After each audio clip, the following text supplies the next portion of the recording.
Amados irmãos, amadas irmãs, corporificados ou sutilizados, hoje aqui presentes, como de costume, exorando as bênçãos de Deus, ansiosos para que a paz do Divino Mestre possa nos envolver nesta noite, onde e quando iniciaremos um programa muito importante, que é o programa de aprofundamento doutrinário e evangélico espírita, no intuito de fazer com que esta casa, por mais humilde e modesta que seja, possa se adequar aos parâmetros que nos são pedidos pela espiritualidade maior.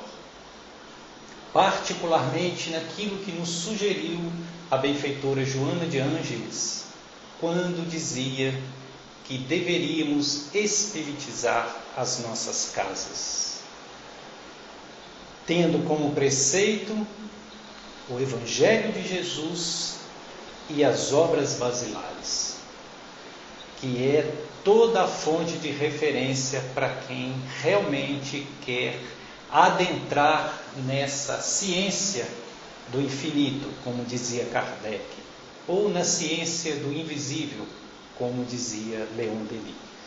Então hoje nós começamos o nosso estudo, o nosso programa de aprofundamento doutrinário e evangélico espírita com o tema A Transfiguração no Monte Tabor. Conta-nos o evangelista Mateus, no capítulo 17, nos versículos de 1 a 8, que Jesus tomou para si 3 de seus discípulos, Tiago, Mateus e João, e os levou a um alto monte. Nós sabemos que esse monte é o Monte Tabor, embora não o diga nenhum dos evangelistas textualmente que o seja. E ali estando no Monte Tabor, com esses 3 discípulos, Tiago, João e Pedro, ele se transfigurou. E, como nos diz a assertiva evangélica, o seu rosto reluziu como o sol, e suas vestes se tornaram tão alvas, tão brancas quanto a luz.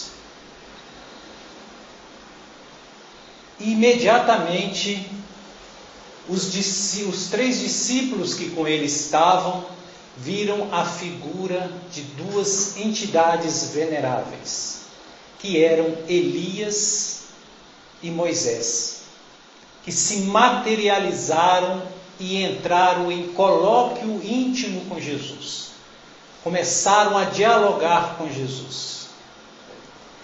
Eles ficaram extasiados. Logo depois, os evangelistas nos contam que uma grande nuvem envolveu, fazendo sombra sobre os discípulos, mas que era uma nuvem luminescente. Aí nós já abrimos uma primeira questão: como pode uma nuvem luminescente fazer sombra? E fazer sombra em que sentido? Porque não há interposição da luz, uma vez que eles estavam de noite. Era alta hora da noite. Mas, fato este é que, de dentro desta nuvem, ouviu-se uma voz estrondosa, que dizia: Este é o meu filho muito amado, a quem muito comprazo, ouvi-o. A narrativa de Lucas não diz a quem nele me comprazo, e sim o eleito, ouvi-o. E os discípulos tiveram muito medo, porque tudo aquilo que estava acontecendo era por demais sobrenatural para a mentalidade deles. E Pedro, se achegando a Jesus, disse para ele: que bom que estejamos aqui. Aqui entra a mentalidade humana, a mentalidade corriqueira. Ele diz para Jesus: já que estamos os três aqui, iremos fazer uma tenda para cada um dos três. Iremos edificar 3 tendas, uma para Elias, uma para Moisés e uma para ti. E nisso nós percebemos como Pedro não estava se dando conta daquilo que estava acontecendo naquele momento, a grandiosidade do que estava por suceder. E ele tenta, obviamente, trazer isso a nível das informações comuns, ordinárias do seu dia a dia. Ele pensa em fazer uma tenda para que os 3 possam passar a noite. Mas, obviamente, por se tratar de uma manifestação transitória, naquilo que Kardec vai chamar de agênere, que nós veremos mais tarde, uma materialização de espírito, esses espíritos se desvanecem, se desaparecem, e fica Jesus sozinho com os 3. Logo depois que esses fenômenos se observam, eles descem o Monte Tabor. E ao descer o Monte Tabor, eles vão ter, segundo a narrativa de Mateus, um colóquio sobre a vinda de Elias, porque eles viram Elias no Monte Tabor. Essa parte do Evangelho nós não vamos estudar hoje, porque diz respeito às questões da reencarnação, que não é o objetivo do nosso estudo. Que será no próximo. Bem observado pelo João. Então, na sequência, depois dessas observações, chegando ao pé do monte, Jesus se reúne com os demais discípulos. E há ali uma certa confusão, porque estão eles em tertúlia com um certo homem que traz um filho que, segundo os dizeres daquela época, era um endemoniado. É fantástica a tradução que Haroldo Dutra Dias faz no seu Novo Testamento, porque ele traz a coisa para os termos corretos.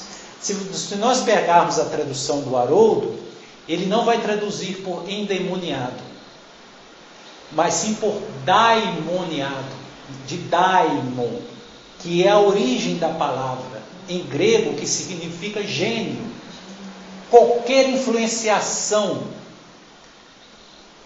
intelectual, inteligente, não corpórea, não física, os gregos davam o nome de daimon, que poderia ser tanto do bem como do mal, não qualificava.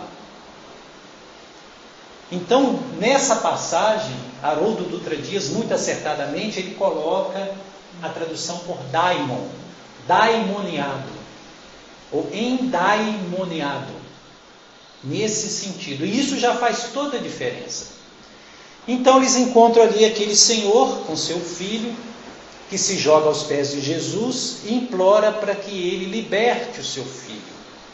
Porque, nos dizeres daquele ancião, o seu filho era um lunático, ora se lançando contra o fogo, ora se lançando contra a água. E que os discípulos de Jesus tinham passado a noite toda tentando debelar aquele espírito, aquele demônio, na concepção deles, que tomava conta do corpo daquele infante, daquele menino. Em vão.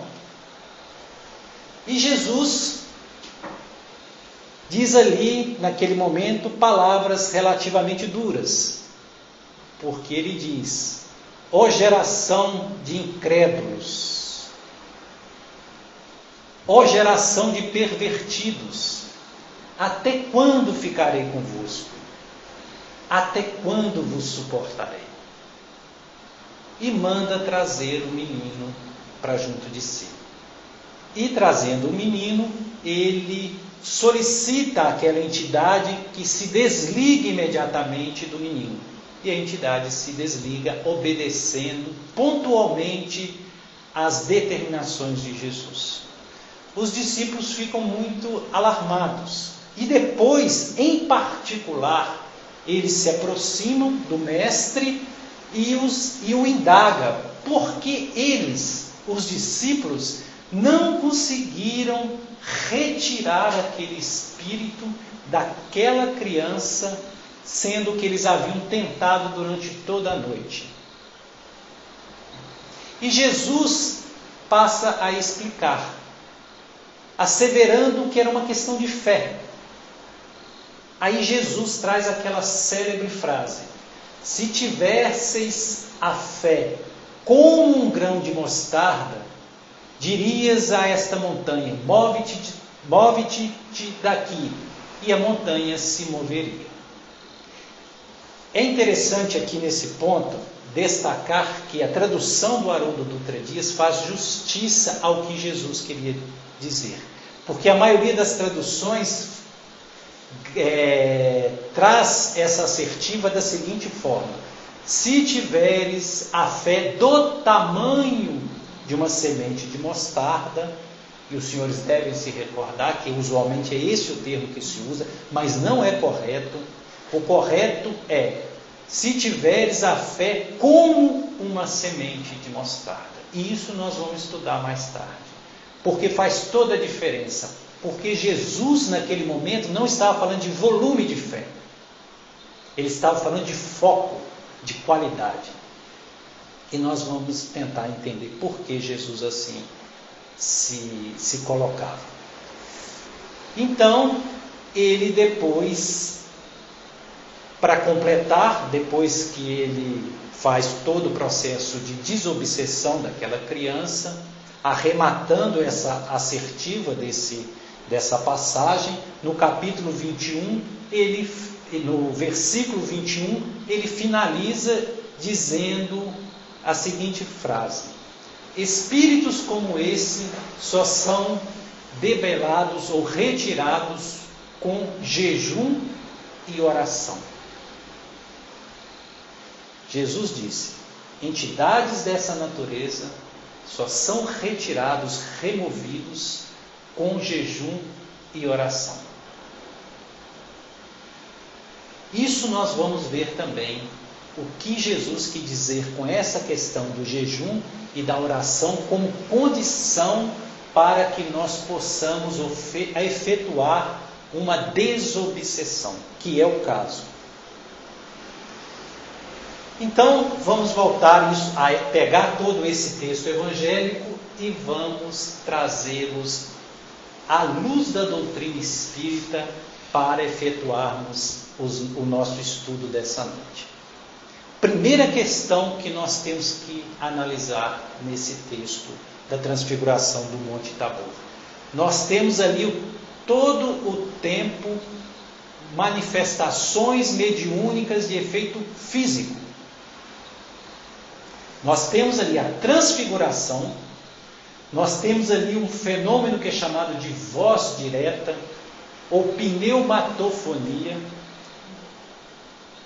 e nós temos a materialização de dois espíritos,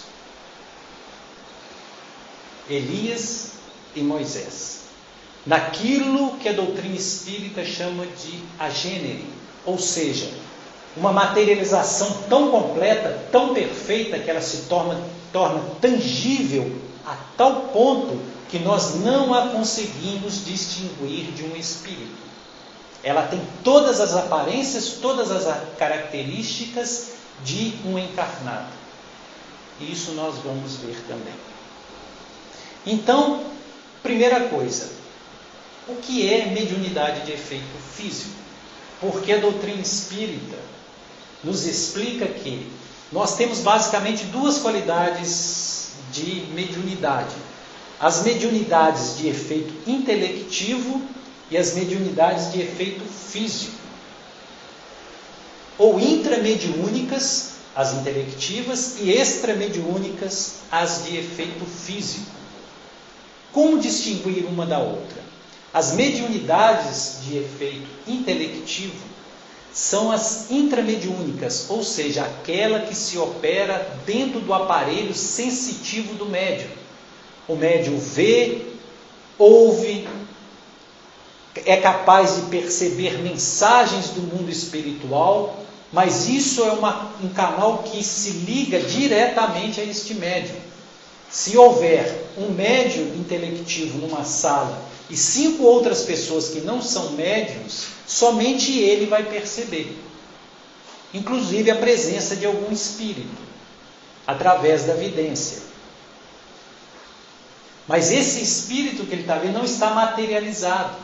Ele percebe isso por canais perceptivos extrasensoriais, ou de sexto percepção.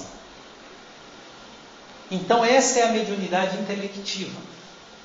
A mediunidade de efeito físico é uma mediunidade em que os fenômenos se operam no mundo físico.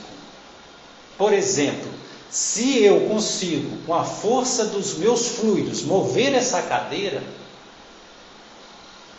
psicocinese, isso todos vocês vão observar. Se há uma reunião de materialização de espíritos e o espírito se materializa, todos os que estão na reunião e que não sejam cegos vão enxergá-lo. Porque é material, é físico. O efeito é sempre físico. E para que ocorra a mediunidade de efeito físico, é necessário que se observe 3 componentes, sempre. O primeiro é que é necessário o fluido humano, naquilo que é chamado de ectoplasmia. É necessário que tenha no ambiente um médium de efeito físico, ou seja, alguém capacitado de doar fluidos ectoplasmáticos. E o que é o fluido ectoplasmático? O que é essa ectoplasmia? Ectoplasmia é uma substância fluídica que nós não conseguimos definir com precisão, mas que ela é expelida pelo médium, às vezes de forma visível, pelos orifícios do corpo, narinas, boca, ouvido, órgãos genitais, ânus, que é uma espécie de um plasma algodoado, que se torna às vezes visível, onde o espírito pode se materializar parcialmente, às vezes dentro dessa expansão ectoplasmática, o espírito se manifesta apenas um rosto, apenas uma mão lhe escreve. Sempre que há manifestação de efeito físico, tem que haver um médium capaz de doar esse ectoplasma, de ser ectoplasmático. Junto com o ectoplasma, também é necessário que haja o fluido espiritual, que, obviamente, quem concede são os espíritos desencarnados, presentes e envolvidos no fenômeno. E o terceiro elemento indispensável são os fluidos ambientes, que são colhidos para que se possa fazer esses fenômenos de materialização, de transporte. Então, ali no Monte Tabor, nós observamos as 3 manifestações de efeito físico. Todas elas de efeito físico. Aí perguntamos, por que Pedro, Tiago e João estavam ali? E não só ali, toda vez que Jesus está envolvido em mediunidade de efeito físico, estão esses 3 juntos. Observem, leiam o Evangelho de cima e embaixo. Onde vocês detectarem mediunidade de efeito físico, lá estão do lado. Pedro, Tiago e João. Por quê? Porque Pedro, Tiago e João são médiuns de efeito físico e Jesus é ciente disso. E Jesus utiliza da ectoplasmia desses 3 para poder obrar. Ele era um lapidador, um artesão desses fluidos que ele usava à vontade, porque queria Jesus que todos participassem de sua obra.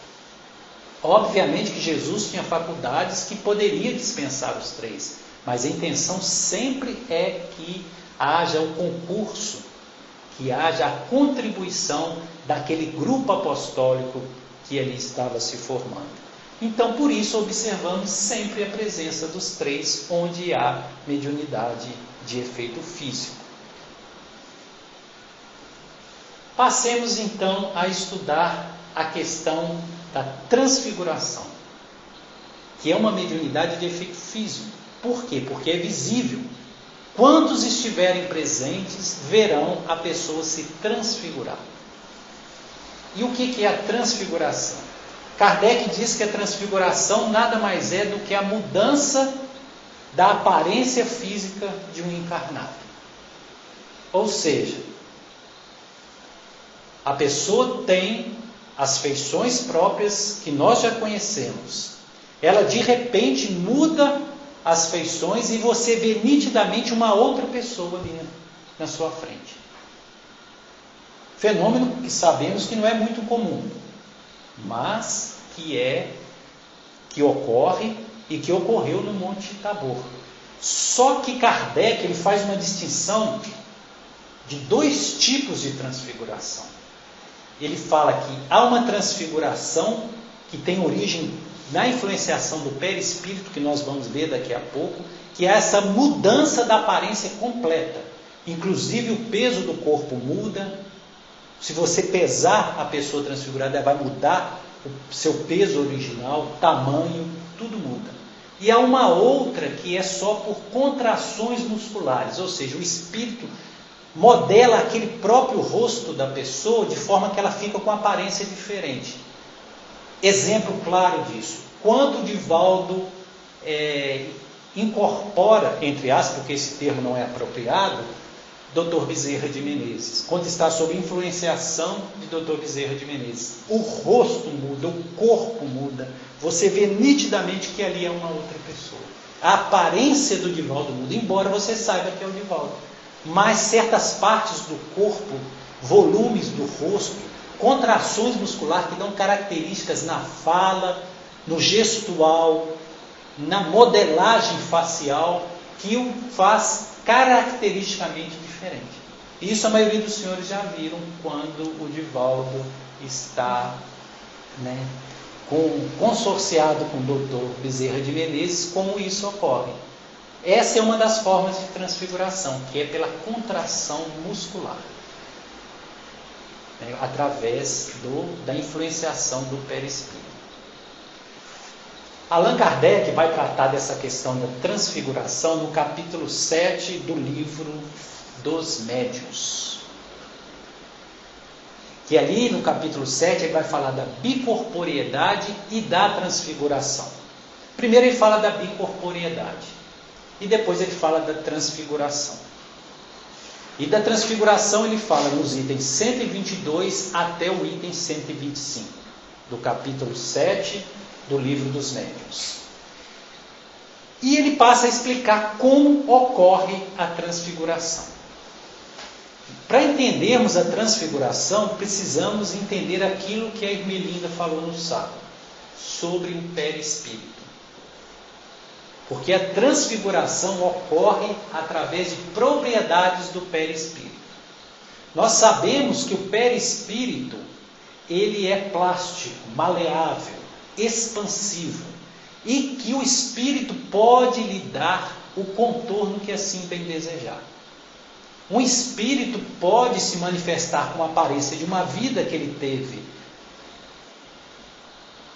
na última encarnação, pode se manifestar com a aparência que ele teve em vidas muito anteriores àquela, ou pode se manifestar trazendo a aparência de uma pessoa totalmente diferente. Porque nós sabemos que o perispírito ele é ideoplasmático, ou seja, o espírito obra através dos fluidos com a força do pensamento e da vontade. Então, o fenômeno da transfiguração nada mais é do que o perispírito do encarnado, voluntária ou involuntariamente, segundo Kardec, a maioria das vezes é involuntário, ele sobre a influenciação ou não de um outro espírito, ele envolve o corpo físico, porque nós sabemos que ele é plástico, que ele é maleável, que ele é expansivo. Então ele vai envolver o corpo físico da pessoa e vai ocultar o corpo físico, manifestando uma outra pessoa. É fácil explicar isso se nós entendermos, por exemplo, a questão da materialização de um espírito. O espírito, quando se materializa, ele não pega o seu perispírito e o faz visível para que nós possamos vê-lo. Não é esse o fenômeno da materialização? O encarnado pega o seu próprio perispírito, que envolve o corpo, atua para que ele se torne visível, envolvendo esse corpo, e muda as suas características, passando a manifestar uma outra pessoa ali. Esse é o fenômeno da transfiguração, que tem razão direta com o perispírito. Deu para entender isso? Kardec, ele vai, nessa questão, nesse item 122 do capítulo 7, ele vai trazer um exemplo, que é a menina de Saint-Étienne, que é uma jovem de 15 anos, que ela involuntariamente começa a se transfigurar. Do nada, ela entra em um certo estado de torpor e se transfigura. Esses fenômenos se observaram no ano de 1859 e 1860, salvo engano. E Kardec nos traz a garantia da autenticidade desse fenômeno, porque foi observado por médicos que acompanharam essa menina, familiares e pessoas idôneas. E ela transfigurava e manifestava particularmente um irmão falecido que ela tinha, que era muito maior que ela em volume, que, se não me engano, o menino desencarnou com 22 anos, ela tinha apenas 15. O volume do corpo era muito maior e o peso também. E todos viam claramente o irmão desencarnado. E esse médico que acompanhou teve a sagacidade de, quando a menina estava transfigurada, de pesá-la. E notou que o peso, a massa corporal, pesava não o peso da menina, mas do irmão falecido. Ou seja, era exatamente a manifestação daquele irmão que estava falecido. Isso são relatos bastante idôneos. Então, Kardec passa, estudando esse caso da menina de Saint-Étienne, ele passa em algumas ocasiões a sondar os benfeitores espirituais e questionar a respeito disso. Então, na Revista Espírita de março de 1859, ele vai ter um longo colóquio com o Espírito São Luís. E o Espírito São Luís vai explicar para ele, em minúcias, como se realiza o fenômeno da transfiguração, esclarecendo como isso é feito. E o importante ali é que nós percebemos que todas as faculdades que têm os espíritos desencarnados, possuem também os espíritos encarnados. Então, tudo que um espírito desencarnado pode obrar, o espírito encarnado também o pode. Basta que ele esteja em desdobramento, ou ele esteja em expansividade. Por isso que certas pessoas encarnadas, como a questão da bicorporeidade, estando encarnado num lugar, são vistos em outro lugar. Visão tangível, palpável, materialização. O livro dos médiuns nos traz 2 casos notórios, que é de Santo Antônio de Pádua e de Santo Afonso Ligúrio, que inclusive se tornou santo por essa faculdade de estar em 2 lugares ao mesmo tempo. Na verdade, ele não está em 2 lugares ao mesmo tempo. O corpo físico está num lugar. O perispírito se desdobra, se desloca e se materializa em outro lugar. Mas de forma tão tangível que parece que existem 2 pessoas. Mas uma é corpo físico, a outra é corpo luminoso, ou corpo bioplasmático, ou corpo perispiritual materializado.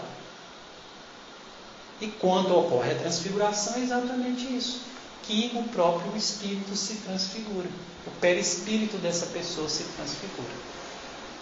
Então, no Monte Tabor, o que nós observamos, segundo a narrativa, é que Jesus não faz essa transfiguração de mudar a aparência. Segundo a narrativa, o seu semblante ficou tão radiante quanto o sol e suas vestes tão alvas como a luz. Ele brilhou. O que ele estava manifestando ali era seu poder fluídico.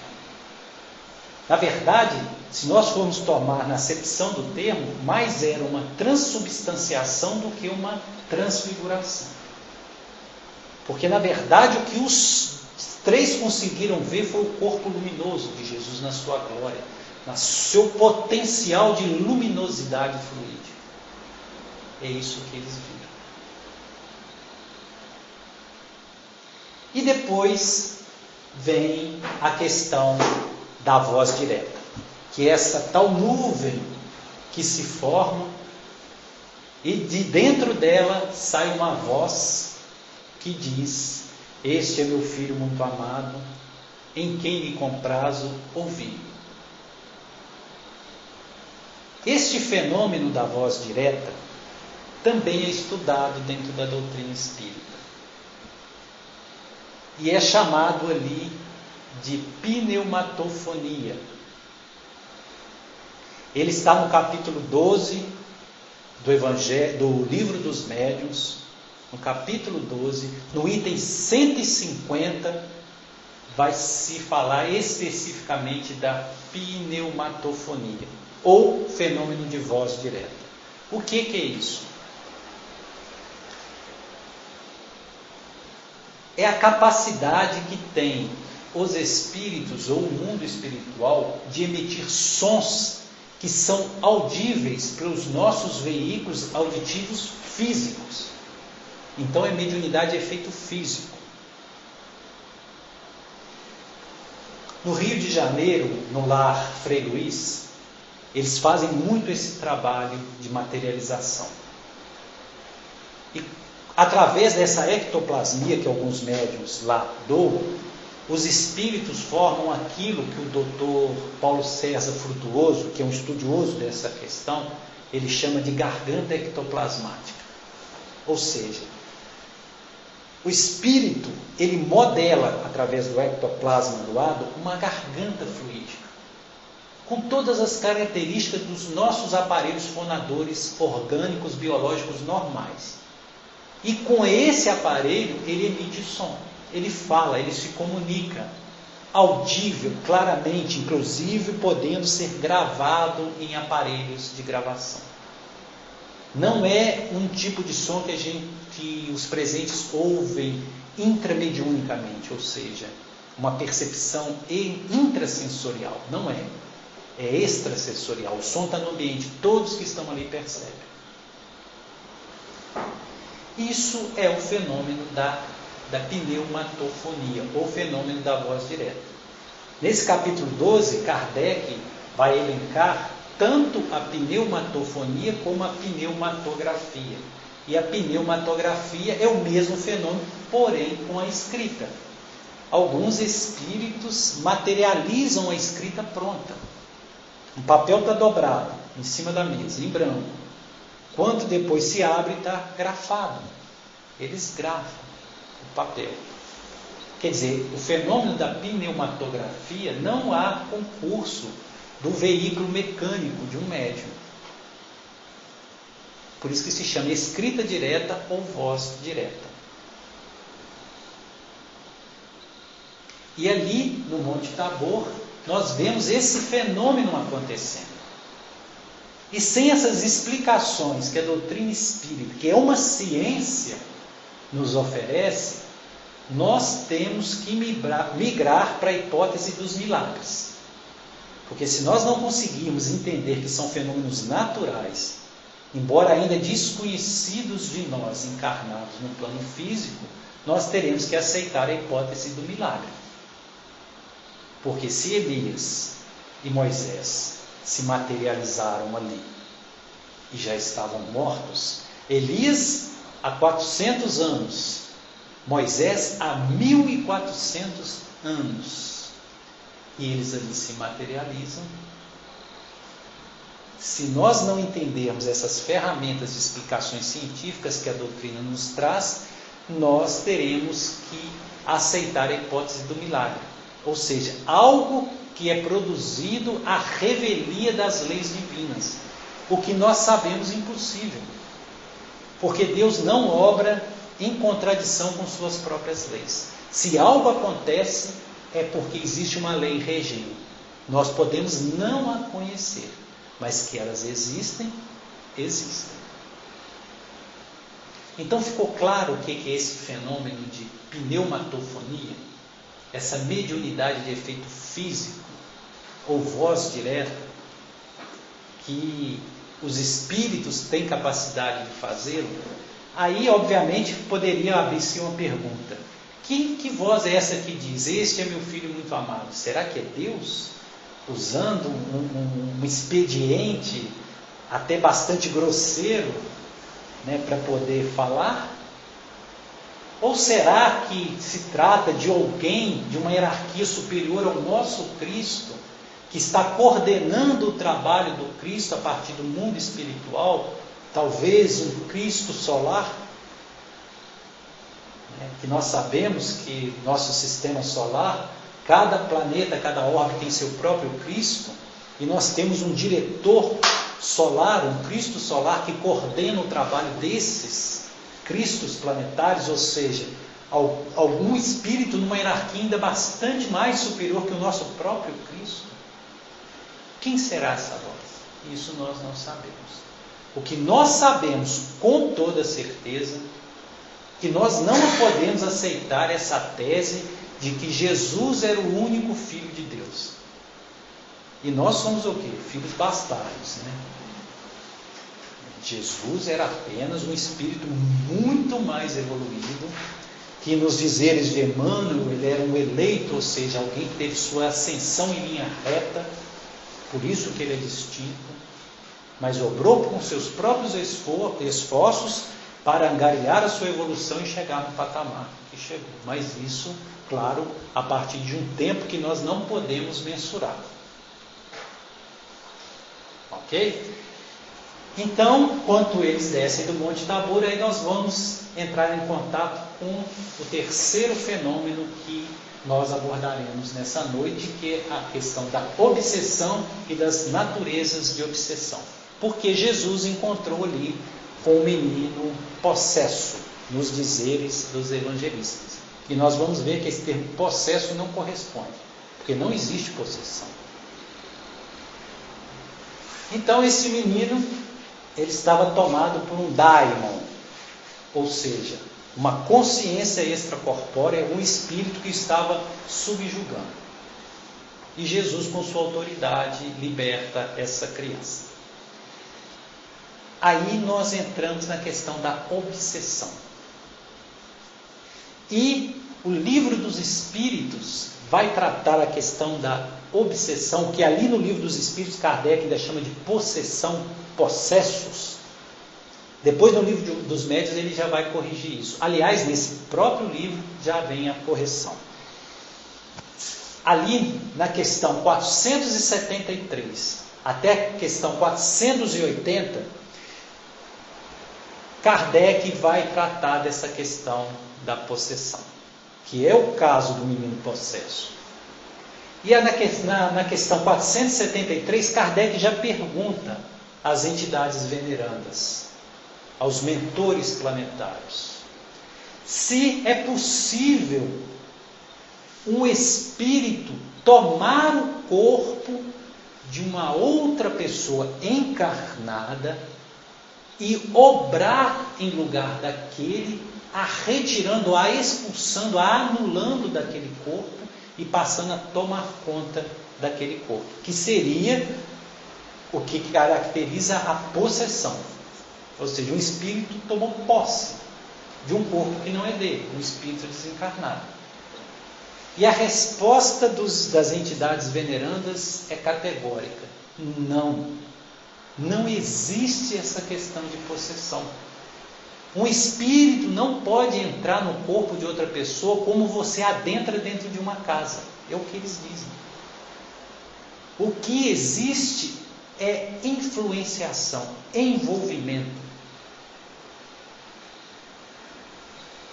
Então, o que acontece nessas questões é que um espírito desencarnado, ele se identifica, porque tem que haver identidade, identificação, afinidade. Por questões morais, por questões de qualidades ou deméritos, um espírito se afiniza com aquele ser encarnado. E há uma conjunção, uma vibração sincrônica. Então o perispírito desse desencarnado vai se imantar no perispírito do encarnado e exercer a sua influência sobre esse encarnado, tanto para a obsessão quanto para a iluminação, dependendo da natureza desse espírito. Isso ficou claro? Então a doutrina espírita explica com muita justeza que não existe possessão. Esse termo não corresponde, porque o espírito não pode tomar posse do corpo que não lhe pertence. O corpo, se existe aquilo que é chamado de possessão, que na verdade Kardec corrige e dá o nome de subjugação, que é uma forma de influência tão profunda que o desencarnado exerce sobre o encarnado, que passa a controlá-lo, ele o faz não adentrando dentro do corpo. É mente a mente. E perispírito a perispírito. É perispírito de desencarnado imantando-se a perispírito de encarnado e exercendo sobre esse a sua influenciação. Porque influenciação é diferente de obsessão. Isso é uma coisa também que nós precisamos começar a perceber e corrigir. Veja bem, se a gente pega a questão 459 do Livro dos Espíritos, Kardec pergunta: influenciam os espíritos os nossos pensamentos e os nossos atos? E a resposta: sim, muito mais do que imagineis. Influenciam a tal ponto que de ordinário são eles que vos controlam. Ok? Ele está falando de influenciação. Influenciação é diferente de obsessão. E qual que é a diferença de influenciação para obsessão? Que influenciação é algo transitório.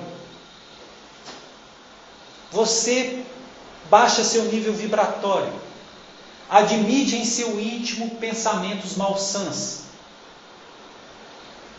Você entra em sintonia com o espírito dessa qualidade, que naquele momento passa a te influenciar pelo seu nível mental, pelo seu nível emocional. Isso é influenciação.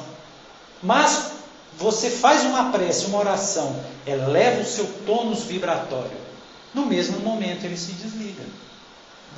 Você vai passar a ter consociações com espíritos luminíferos. Então isso é influenciação. Então essa influenciação é constante.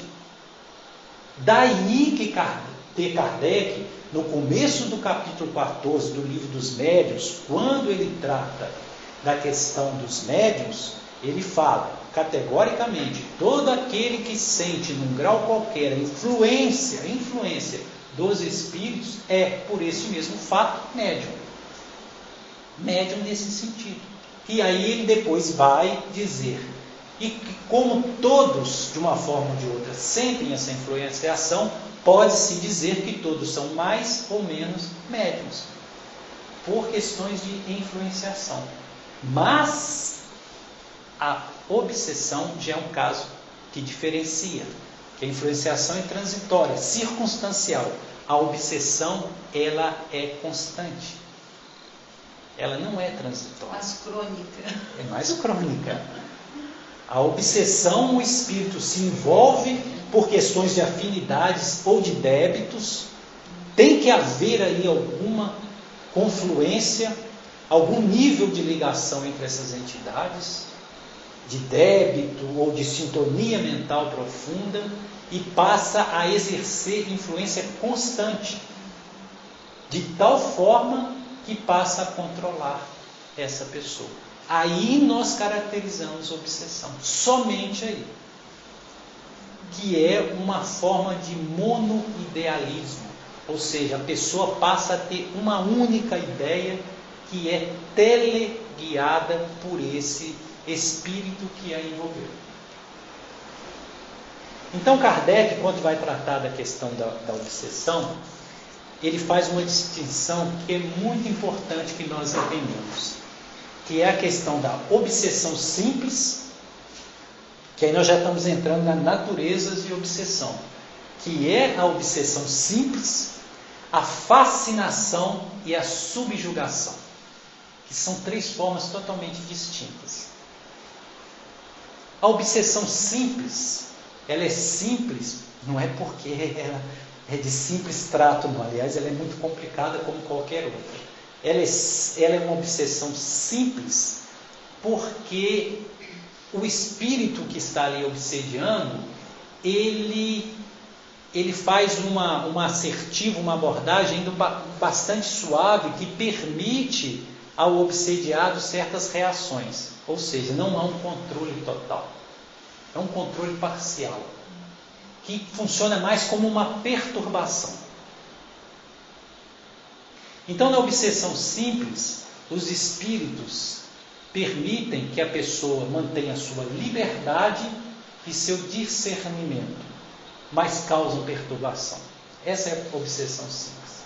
Aliás, esses dois tópicos, discernimento e liberdade, vão ser pontos chaves para nós entendermos essas três formas de obsessão. Aí vem uma outra forma de obsessão, mas contumaz, que é a fascinação. O que é a fascinação?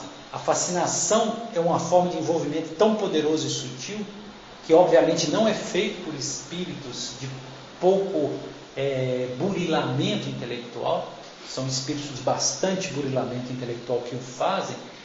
Na fascinação ele envolve o obsediado, principalmente porque os fascinados geralmente são pessoas que são muito orgulhosas e vaidosas. Isso acontece muito com médiuns que se permitem a isso. Então ele envolve de tal forma que ele não retira a liberdade. Ele deixa que o médium obre como queira, mas ele tira a capacidade de discernimento. O obsediado, por fascinação, ele não consegue distinguir, ter noção de certos conceitos fundamentais. Ele diz as coisas mais bárbaras e tem certeza que está com razão. Mesmo que todo mundo diga para ele que isso aí não procede, ele sempre acha que tem razão. Isso é o fascinado.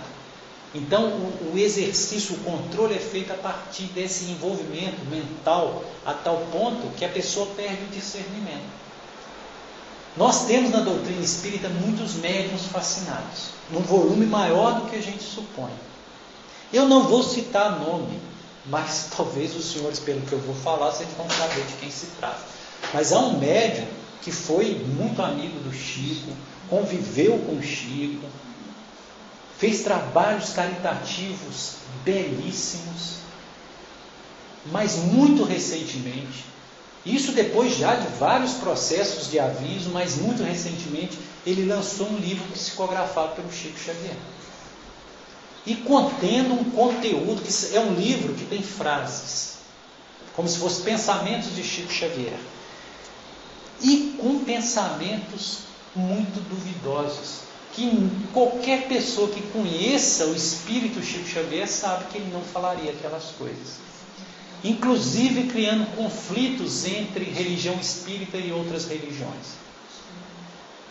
Esse mesmo médium foi chamado por pessoas muito sérias dentro da doutrina espírita e foi advertido: reveja o que você está escrevendo, isso não procede.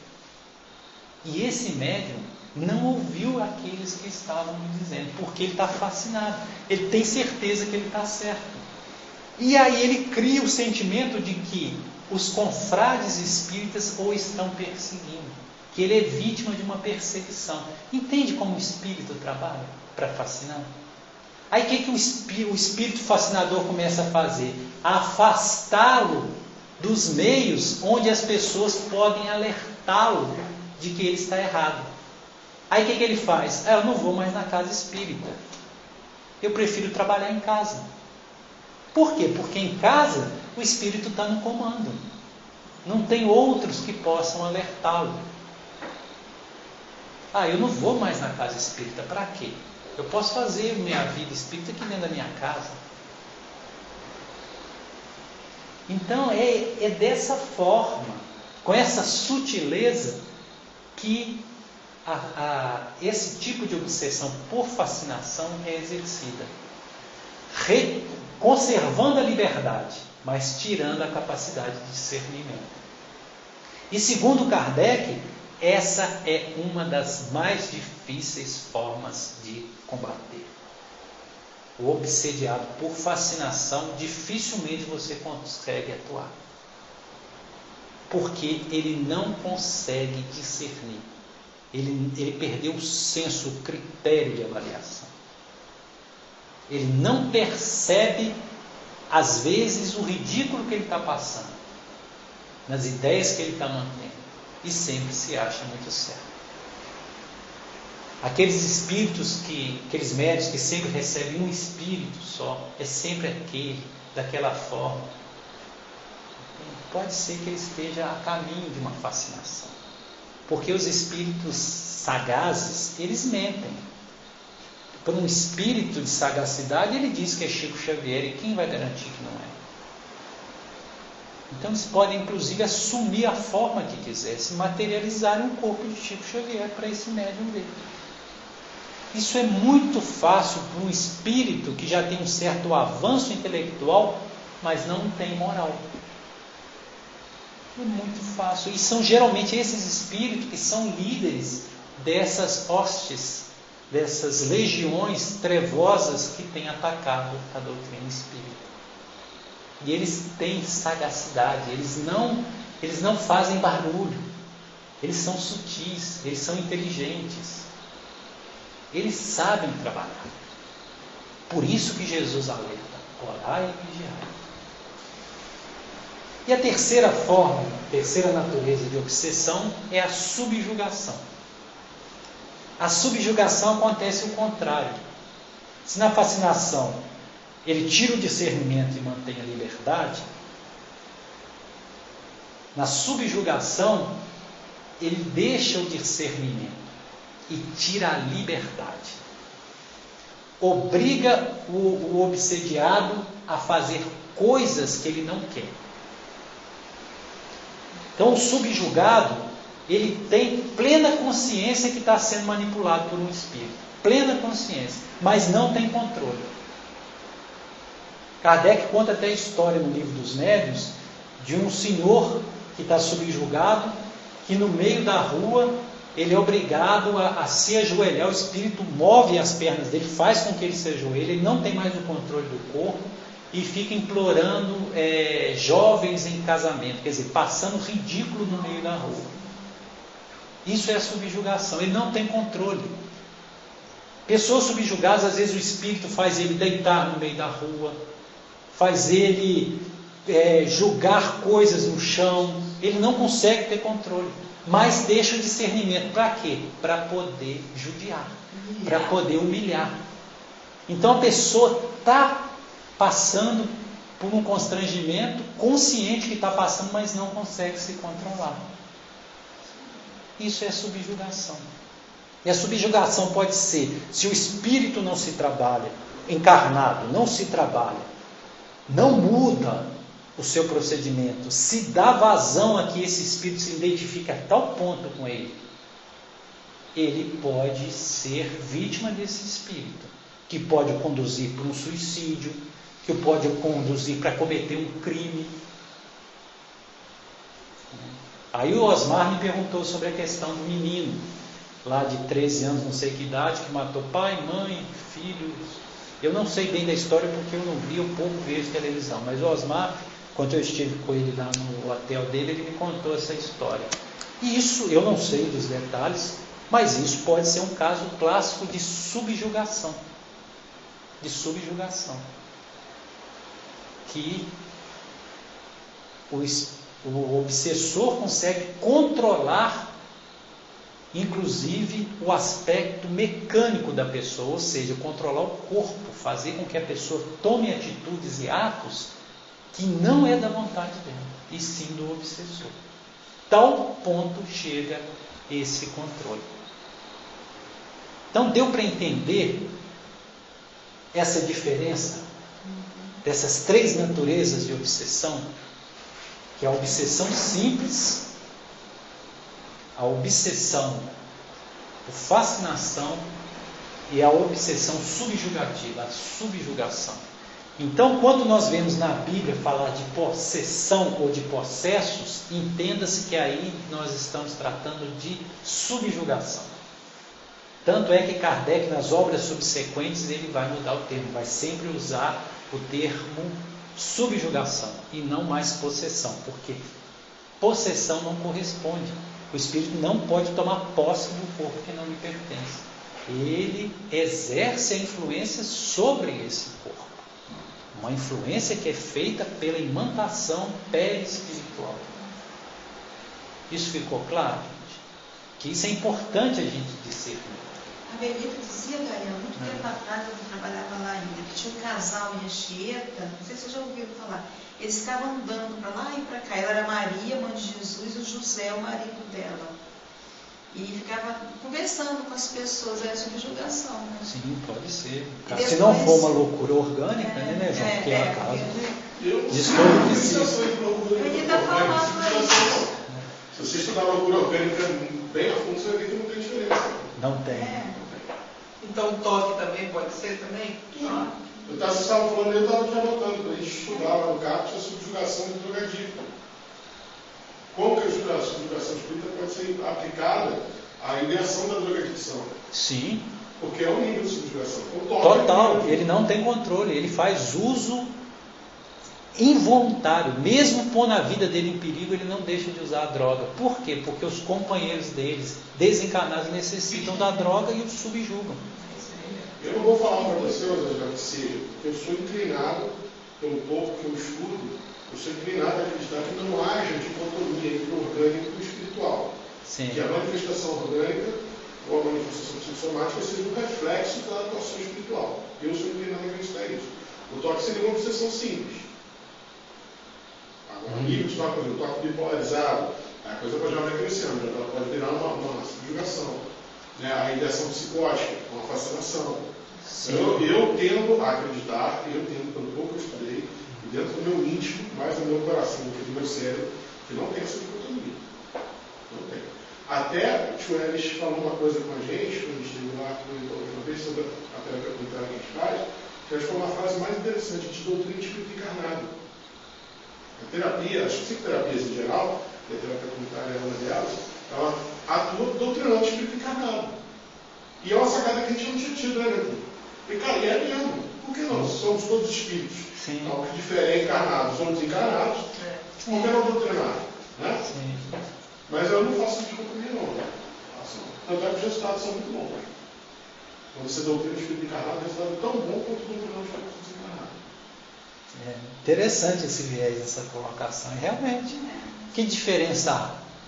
Somos espíritos. Se você está fazendo uso de um invólucro carnal ou não, não lhe muda as qualidades do princípio inteligente. Você falou aí, as qualidades do espírito encarnado são as mesmas. As potencialidades são as e, por mesmas. conseguinte, as qualidades. Só há um constrangimento no uso porque nós estamos presos no corpo físico. Há uma restrição. Há uma restrição, exatamente. A amplitude da espírita fica restrita ao Fica tempo da restrita. matéria. Isso. Exatamente, é uma questão apenas restritiva, não de potencial. A Teresa Oliveira, no texto que eu estudei aqui, ela fala isso de uma forma interessante da transfiguração. A transfiguração nada mais é, na opinião dela, do que Jesus manifestado pelo Espírito na sua potencialidade máxima. Sim, o corpo luminoso. Ele só tirou o peso da matéria. deixou aparecer o que ele é. Certo? Porque fica naquela coisa, você pegar a Gênesis do Kardec explicando os efeitos, os milagres, quando você faz uma volta danada, e Teresa de Lima falou assim, não, você só despojou o poder da matéria. Sim. E deixou manifestou na sua natureza. a resplandecer o espírito, né? O corpo luminoso. Porque ele é mesmo. Que é o que a gente é. Exatamente. Veja como é profundo, né? Isso aí é uma coisa de uma amplitude, de uma profundidade, né? Que é uma riqueza que nós não podemos às vezes qualificar. E para finalizar então, nós vamos para a questão da fé. Que aí eu vou voltar lá naquela frasezinha que Jesus fala, né? Que na maioria dos evangelhos está traduzido como: se tiveres a fé do tamanho de uma semente de mostarda, irás dizer para aquele monte: mova-te daí, e ele se moverá. E obrarás coisas impossíveis.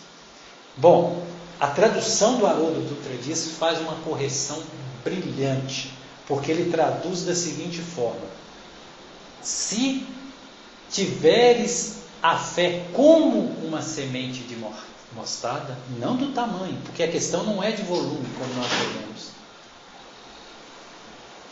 Tu irás dizer para aquele monte, mova-te daí, tudo que nós já sabemos. Bom,